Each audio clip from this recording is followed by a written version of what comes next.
네, 또 3월 둘째 주 예배에 또 자리에 나오신 여러분들 환영합니다. 우리 서로 옆에 있는 분들에게 이렇게 인사했으면 좋겠습니다. 3월도 주님과 동행하세요. 3월도 주님과 동행하세요. 한 번 더 이렇게 인사할까요?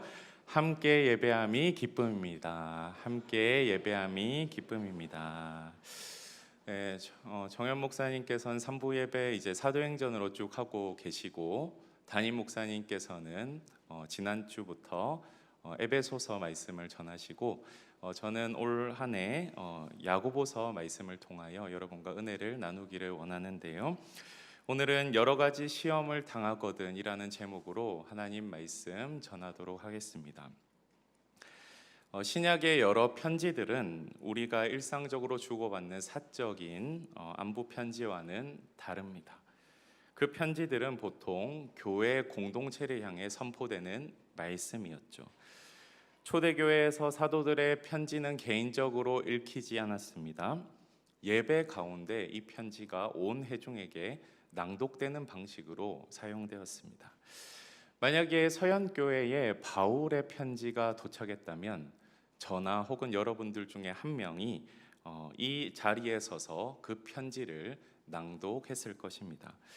즉 사도들의 편지는 곧 말씀의 선포였고 교회는 그것을 설교처럼 받아들였습니다.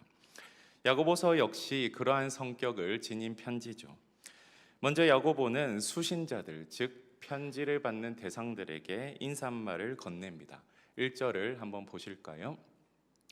하나님과 주 예수 그리스도의 종 야고보는 흩어져 있는 12지파에게 문안하노라. 하나님과 주 예수 그리스도의 종 야고보. 이 짧은 소개는 그냥 단순한 인사가 아니라 야고보의 신앙 고백이 담겨 있습니다. 여러분, 야고보는 누구입니까? 야고보, 동명이인들이 성경에 많이 나타나 있죠. 그 중에서 야고보서를 쓴 이 야고보는 예수님의 친형제였습니다. 그러나 복음서를 보면 예수님의 형제들은 예수님을 처음부터 제대로 믿지 못했죠. 예수님의 정체도 예수님의 사역도 이해하지 못하고 때로는 오해하기도 했습니다. 그러나 예수 그리스도께서 십자가에서 죽으시고 부활하신 이후에, 그리고 오순절 성령 강림을 경험한 이후에 야고보는 완전히 다른 사람이 됩니다. 그는 더 이상 예수님을 혈육이 아니라 하나님의 아들이요 온 세상의 주님으로 받아들입니다. 그래서 야고보는 이 편지의 서두에서 1장 1절에서 나는 예수 그리스도의 형제다, 친형제다라고 표현하지 않고 자신을 예수 그리스도의 종이다라고 표현합니다. 여러분, 종은 단순한 하인을 의미하지 않습니다. 주인에게 완전히 속한 존재, 삶의 소유권 자체가 주인에게 있는 존재가 종입니다. 야고보는 이렇게 선언하는 겁니다. 예수님은 나의 친형제였지만 나는 이제 그분을 단순히 형제로 보지 않는다. 그 이상으로 주님으로 바라본다. 내가 어디로 가든지 무엇을 하든지 무엇을 선택하든지 이 모든 것을 결정하시고 인도하시는 분은 바로 주 예수 그리스도이시다라고 이 1장 1절의 짧은 신앙 고백을 통해서 우리가 그 야고보가 선언하는 것을 보게 되죠. 여러분, 사람은 자기 자신을 어떻게 정의하느냐에 따라서 삶의 방향이 결정되는 것을 봅니다. 어떤 사람은 이렇게 자신을 정의하죠. 나는 성공한 사람이다. 나는 대기업에 다니는 사람이다. 나는 좋은 학교를 나오고 스펙이 탄탄한 사람이다. 나는 안정된 삶을 목표로 스텝을 하나하나 잘 밟아나가는 사람이다. 이렇게 자신의 정체성을 규정하는 사람들도 있습니다. 그러나 그렇게 정체성을 규정하는 것은 언제든 흔들릴 수가 있다는 사실을 기억해야 합니다. 직업도, 지위도, 재산도 사라질 수 있기 때문이죠. 상황이 변하면 정체성도 변하게 됩니다. 그러나 주 예수 그리스도의 종이라는 이 정체성, 하나님과의 관계에서 형성되는 이 정체성은 어떤 상황도 어떤 사람도 흔들 수가 없습니다. 여러분이 야고보의 신앙 고백을 보면서 우리의 신앙의 정체성을 다시 한번 돌아보기를 원하는데요. 여러분은 지금 누구와의 관계 속에서 정체성을 형성하고 있습니까? 정체성을 맺는 그 관계의 대상은 누구입니까? 그리고 또 하나의 질문이죠. 여러분의 인생의 주인은 누구입니까? 예수 그리스도다라고 야고보처럼 말할 수 있습니까? 여러분, 이어서 야고보서의 수신자를 볼까요? 1절을 다시 한번 보겠습니다. 수신자 누구죠? 흩어져 있는 12지파입니다. 흩어져 있는 12지파라고 하니까 누구에게 보냈는지 잘 모르겠습니다. 번지수가 어디지? 라고 생각할 수 있습니다. 그런데 이 표현에는 매우 중요한 의미가 담겨 있는데요. 여러분, 원래 12지파는 구약의 이스라엘을 가리키는 말이죠. 아브라함의 후손 야곱의 12아들로부터 시작된 하나님의 백성 공동체를 의미합니다. 그런데 야고보는 이 표현을 신약 교회에 사용합니다. 왜냐하면 예수 그리스도가 오신 이후부터 하나님의 백성의 기준이 달라졌기 때문입니다. 예수님이 12제자를 부르신 것은 단순한 숫자의 선택이 아니라 새로운 이스라엘의 시작의 형성을 의미하는 것입니다. 이제 하나님의 백성은 혈통으로 결정되지 않습니다. 예수 그리스도를 믿는 믿음으로 형성된 공동체, 그것이 바로 새로운 이스라엘이며 교회다라고 우리는 이해해야 할 것입니다. 야고보는 그들이 흩어져 있다라고 말하는데요. 사도행전을 보면 스데반이 죽은 이후에 예루살렘 교회는 큰 박해를 경험하게 되죠. 많은 성도들이 예루살렘을 떠나서 흩어지게 됩니다. 그러나 성경은 이 흩어짐을 하나님의 선교적 계획 안에 있는 사건으로 바라보죠. 이 흩어짐을 통하여서 복음이 퍼졌고 여러 지역에 교회가 세워졌기 때문입니다. 또한 흩어져 있다라는 이 표현에는 또 하나의 깊은 의미가 있는데요. 그리스도인의 삶이 어떠한 삶인지 나타내는 단어다라고 알 수 있습니다. 여러분, 구약의 이스라엘은 광야길을 걸었죠. 그들은 안정된 정착민이 아니라 길 위의 나그네였음을 구약 성경을 통해 확인합니다. 그런데 새로운 이스라엘, 교회인 그리스도인들도 마찬가지입니다. 성경은 우리를 뭐라고 말합니까? 나그네다, 거류민이다, 순례자다라고 부릅니다. 우리의 진짜 본향은 이 땅이 아니라 하늘에 있기 때문입니다. 그래서 그리스도인의 삶에는 언제나 이런 특징이 있죠. 어떤 특징이 있죠? 불안정함이라는 특징이 있고요. 흔들림이라는 특징이 있고요. 시험과 고난이라는 특징이 있습니다. 야고보서는 바로 이러한 현실 속에 살아가는 성도들에게 주어진 편지입니다. 그래서 2절 본론부터 시험 가운데 있는 성도들에게, 고난 가운데 있는 성도들에게 야고보는 매우 실질적인 메시지를 전달하는 것이죠. 2절을 우리 함께 읽어볼까요? 시작. 내 형제들아, 너희가 여러 가지 시험을 당하거든 온전히 기쁘게 여기라. 여러분, 시험은 인생에서 가끔 찾아오는 손님이 아니죠. 시도 때도 없이 매우 다양한 모습으로 우리의 삶에 찾아옵니다. 여러분, 여러 가지 시험에 대해서 잠깐 살펴볼까요? 시험은 남녀노소, 빈부귀천, 지고화를 막론하고 찾아오죠. 시험은 사람마다, 시대마다, 교회마다, 지역마다 다 다릅니다. 내 안에서 비롯된 것도 있고 밖으로부터 오는 것들도 있죠. 내가 잘못해서 자초한 시험도 있고 망가진 세상 때문에 억울하게 고난을 당하는 시험도 있습니다. 때로는 예수님과 복음을 위해서 스스로 자처한 시험도 있습니다. 질병, 사고, 전쟁 등 외적인 고난의 형태로 오는 시험도 있고요. 성적인 유혹, 탐욕, 미움, 시기처럼 내면의 싸움으로 찾아오기도 합니다. 시험은 빈곤과 실패의 얼굴로 찾아오기도 하고 번영과 성공의 형태로 찾아오기도 합니다. 신앙의 길에는 이처럼 헤아릴 수 없는 다양한 시험이, 각양각색인 시험이 기다리고 있습니다. 그런데 야고보는 이렇게 말하죠. 그 시험을 어떻게 하라고 말합니까? 온전히 기쁘게 여기라라고 말합니다. 여러분, 그런데 시험을 당할 때 우리가 보통 느끼는 감정은 무엇입니까? 아픔, 슬픔, 탄식, 눈물이지 않습니까? 그런데 야고보는 왜 이 시험과 고난에 기쁨이라는 어울리지 않는 단어를 붙여서 얘기하는 것일까요? 고난당하는 사람의 아픔을 공감하지 못해서 야고보는 이런 단어를 사용하는 것일까요? 아니죠. 야고보는, 그리고 성경은 우리가 고난을 겪을 때 흔히 경험하는 감정들을 부정하지 않습니다. 그러나 동시에 그 시험 가운데서도 기뻐할 수 있다라고 말합니다. 2절에서 야고보가 기쁘게 여기라, 기쁘게 느끼라라고 말하지 않고 기쁘게 여기라라고 하는 여기라라는 단어에 우리는 좀 주목해 볼 필요가 있습니다. 여기다라는 단어는 그렇게 생각하다, 그렇게 판단하고 인정하다라는 의미를 가지고 있죠. 이 말은 시험을 기쁨의 관점에서 받아들이라는 겁니다. 고난을 바라보는 시각 자체를 교정하라는 겁니다. 하나님의 말씀에 기초하여 시험의 상황을, 고난의 상황을 새롭게 바라보라는 겁니다.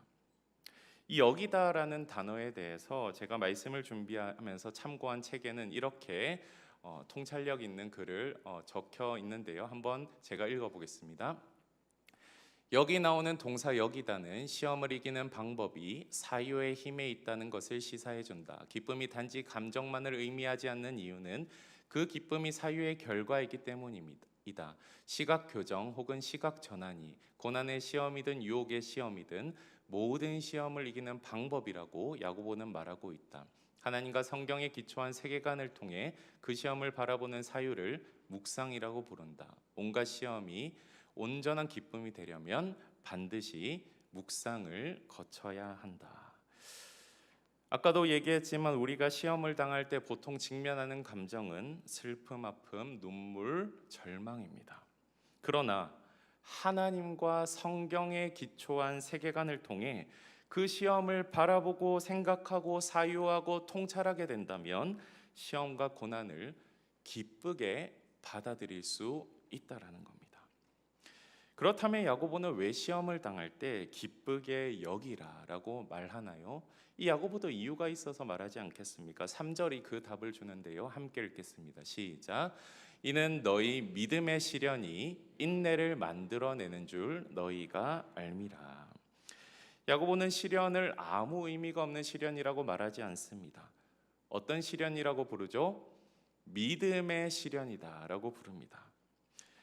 고난과 시련이 우리의 믿음과 밀접하게 관련이 있다라는 말이죠. 그리고 그 과정을 통해서 인내가 만들어지기 때문에 기쁘게 여기라라고 야고보는 말하는 겁니다. 여러분, 성경을 보면 하나님이 사용하신 모든 사람은 예외 없이 연단의 시간을 통과했음을 보게 됩니다. 아브라함은 긴 기다림을 기다려야 했죠. 요셉은 억울한 감옥의 시간을 보내야 했습니다. 모세는 광야에서 40년을 보내야 했죠. 다윗도 오랜 기간 도피 생활을 경험해야 했습니다. 성경을 보면 믿음의 사람은 제품을 찍어내듯 단번에 만들어지지 않음을 보게 됩니다. 하나님은 언제나 시련과 시간을 통해서 한 사람을 빚어가시는 모습을 우리는 성경을 통해 보게 되죠. 평안한 일상에서는 좀처럼 감지하기 어려웠던 하나님의 존재감이 시련의 용광로 속에서 비로소 선명해집니다. 그때 우리의 기도가 더욱더 간절해지고 말씀이 더 절실해지고 하나님을 붙드는 손이 더 깊어집니다. 그 가운데 신앙의 근육이 형성되고 우리는 더 오래 기다리며 견디는 인내의 사람으로 빚어져 가는 것이죠. 야고보는 한 걸음 더 나아가서 4절에 이렇게 얘기를 하는데요. 우리 함께 읽어볼까요? 시작. 인내를 온전히 이루라. 이는 너희로 온전하고 구비하여 조금도 부족함이 없게 하려 함이라. 아멘. 여기서 인내를 온전히 이루라라는 말은 시험을 그냥 빨리 벗어나려고만 하려는 것이 아니라 그렇게 하려고 하지 말고 하나님이 그 과정을 통해 이루시는 믿음의 성숙이 끝까지 이루어지도록 인내하라라는 뜻입니다. 여러분, 하나님이 시험을 허락하시는 궁극적인 이유가 무엇입니까? 우리의 온전함입니다. 우리의 성숙함입니다.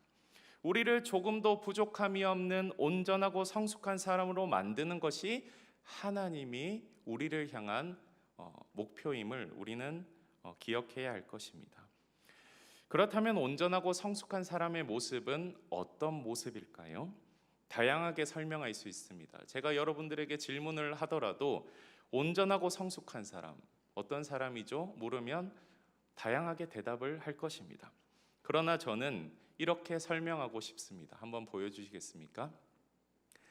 온전하고 성숙한 사람의 모습은 어떤 상황과 형편에서도 우리를 향한 창조주 하나님의 사랑을 꺾을 수 없음을 믿고 그 사랑 안에서 하나님을 사랑하는 마음을 끝까지 지켜내는 사람, 그리고 그런 사람의 모습이다라고 저는 말하고 싶습니다. 여러분, 하나님께서는 이런 사람으로 우리를 빚어가기를 원하십니다. 이것이 바로 하나님이 우리를 향하여 가지고 계신 목표죠. 여러분, 하나님께서 시련과 고난을 통해 우리를 그분의 목표로 이끄실 것을 안다면 우리는 오늘의 고통을 좀 다르게 볼 필요가 있습니다. 고난은 온전하고 성숙한 사람을 만들어 가기 위하여 필요한 수단이자 통로로 우리는 받아들일 필요가 있다라는 것이죠. 여러분, 그럼에도 그 사실을 알면서도 현재의 고난과 시련을 견디는 것, 경험적으로 보면 결코 쉽지가 않음을 우리는 공감합니다. 저도 설교를 이렇게는 하지만 정말 고난이 온다면 이 말씀대로 생각하고 견디고 기쁘게 여길 수 있을지 저도 당당하게 확신할 수는 없을 것 같습니다. 그럼에도 우리는 말씀이 우리에게 주는 메시지를 늘 묵상하고 실천하며 나아가려는 그런 자세가 있어야 합니다. 그렇다면 우리는 시험을 겪을 때 어떻게 행동하며 나아가야 할까요? 시험을 당할 때 보통 우리는 흔히 이렇게 생각합니다. 지금 나에게 이것만 있다면, 이것만 해결된다면 이 문제를 이길 수 있을 텐데, 해결할 수 있을 텐데, 이렇게 생각하죠. 그래서 우리는 이렇게 기도합니다. 건강이 회복되기를, 돈이 채워지기를, 상황이 빨리 바뀌기를 기도합니다.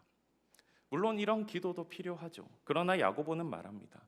정말 너에게 부족한 것은 따로 있다고 말하죠. 그것이 무엇입니까? 지혜다라고 말합니다. 5절을 우리 함께 읽어보겠습니다. 시작. 너희 중에 누구든지 지혜가 부족하거든 모든 사람에게 후히 주시고 꾸짖지 아니하시는 하나님께 구하라. 그리하면 주시리라. 아멘. 여기서 말하는 지혜는 단순한 지식이 아닙니다. 위로부터 오는 하나님이 주시는 지혜입니다. 여러분, 이 지혜라고 하니까 막연한 개념으로 받아들이시지 않습니까? 그래서 제가 조금 더 구체적으로 이렇게 정리해 보았습니다. 이 지혜는 하나님의 뜻을 아는 것, 선과 악을 분별하는 능력, 하나님의 때를 기다리는 태도, 말씀에 순종하는 삶으로 한번 생각해 볼 수 있습니다. 우리에게 이러한 지혜가 있어야 우리는 하나님의 시각으로 고난의 상황을 해석하고 이해할 수 있는 겁니다. 여러분, 십자수를 한번 떠올려 보시기 바랍니다. 뒷면만 보면 실이 엉켜서 저게 무슨 그림인지 무엇을 만든 건지 잘 알 수가 없습니다. 그러나 앞면을 보면 아름다운 그림이 완성되어 있습니다. 우리 인생도 마찬가지죠. 지금 우리가 보고 있는 것은 저 십자수의 뒷면과 같이 그런 상황과 환경일 수 있습니다. 그런데 하나님께서는 우리 인생의 앞면, 완전한 모습을 알고 계십니다. 그렇기에 우리는 앞면을 아시는 하나님을 신뢰하며 하나님의 뜻을 구하며 이 고난의 터널을 지나가야 하는 것이죠. 그것이 바로 지혜다라고 말할 수 있습니다. 여러분, 고난 가운데 계신 분들이 계십니까? 그렇다면 하나님께 지혜를 구하는 기도를 드리시기를 바랍니다. 이렇게 기도해 보십시오. 주님, 우리는 다 이해할 수 없고 때로는 이 고난을 수긍하기 어렵지만 하나님은 다 알고 계시지 않습니까? 하나님은 우리를 사랑하시는 선하신 분이고 어떤 상황에서도 합력하여 선을 이루실 지혜와 능력이 있으신 분임을 저는 알고 있습니다. 주님, 이 상황을 주님 주시는 지혜로 바라보게 하시고 주님과 함께 이 모든 과정을 통과하게 하여 주옵소서. 이렇게 기도하며 지혜를 구하며 나아가야 할 것입니다. 우리가 이 기도를 드릴 때, 지혜를 구할 때 하나님께서는 응답해 주신다라고 야고보는 말합니다. 야고보는 응답하시는 하나님을 이렇게 설명하죠. 모든 사람에게 후히 주시고 꾸짖지 아니하시는 하나님이다라고 말합니다.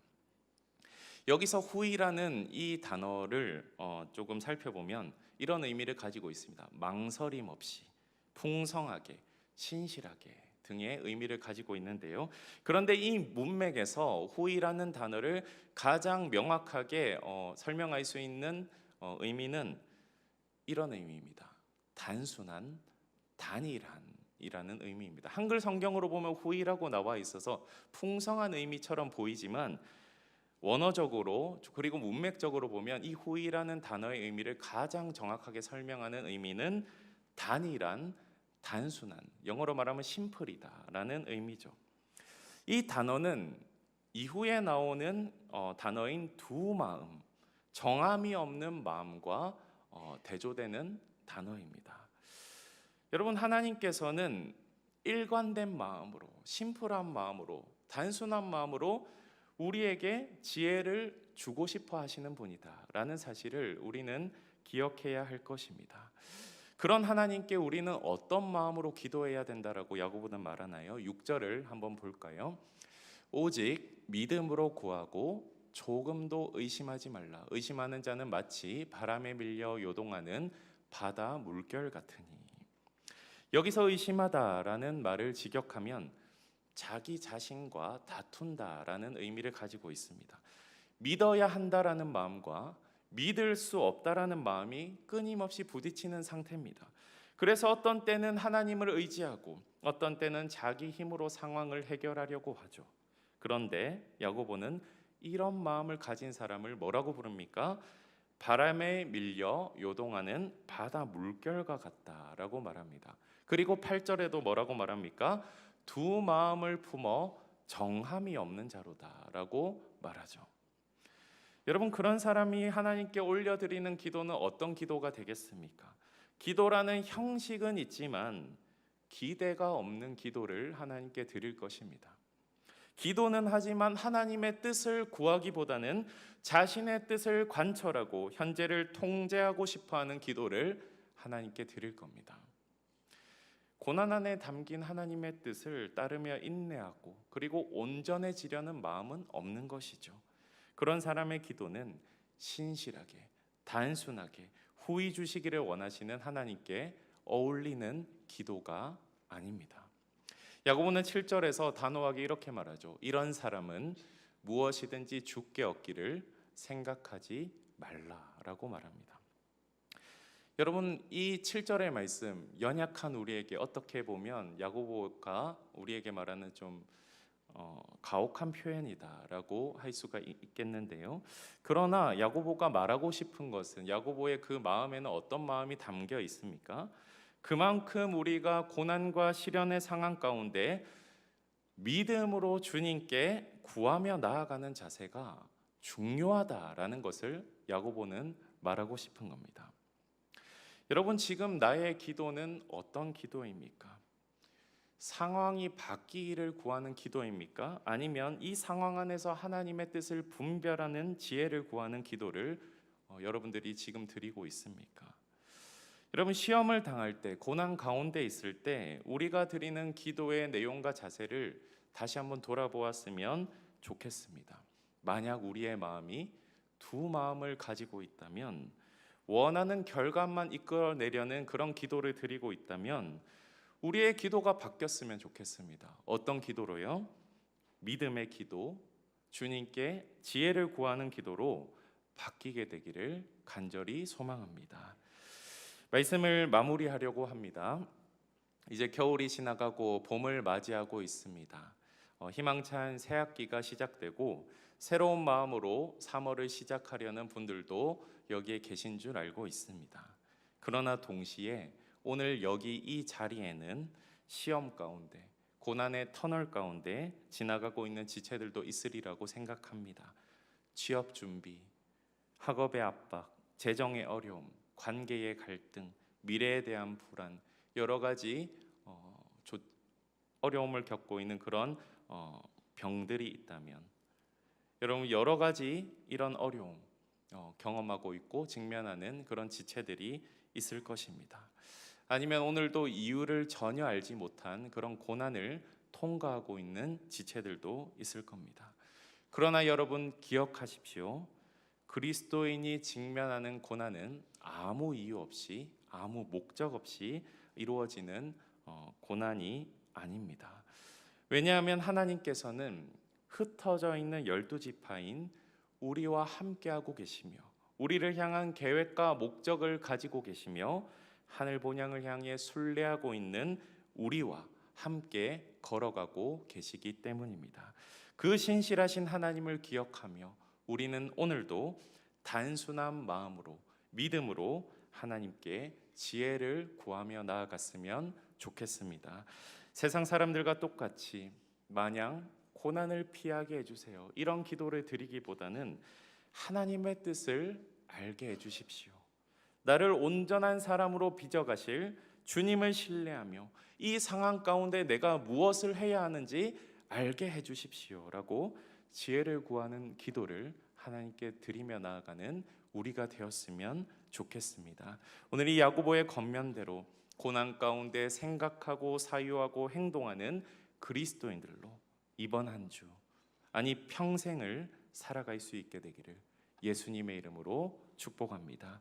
그리하여 우리 인생을 되돌아보았을 때 하나님이 나를 이렇게 온전하게 만들어 가셨구나, 부족한 나를 이렇게 성숙하게 하시고 선한 길로 이끌어 가셨구나라고 고백을 할 수 있게 되기를 간절히 소망합니다. 마지막으로 이 글귀를 읽고 우리 찬양과 기도로 나아갔으면 좋겠는데요. 우리 이 글귀를 마음에 새기고 또 이번 한 주 그리고 평생을 살아갈 수 있으면 좋겠는데요. 우리 함께 읽어볼까요? 시작. 그리스도인은 기다림의 사람이다. 모든 것이 엉망이 될 때나 일이 술술 풀려 나갈 때도, 예기치 않은 어려움이 닥쳐 오도 가도 못할 때나 의욕이 넘쳐 무슨 일을 다 하고 싶을 때도 잠시 멈춰서서 하나님께 묻고 듣는 사람이 그리스도인이다. 기다림은 믿음에 꼭 필요한 요소다. 하나님의 때가 이를 때까지 하나님과 함께 가는 것이 기다림이다. 아멘. 이 그리스도인의 모습으로 여러분들 고난 가운데서도, 어떠한 시련과 시험 가운데서도 견디고 승리하며 나아가는 여러분들이 되기를 예수님의 이름으로 축복합니다.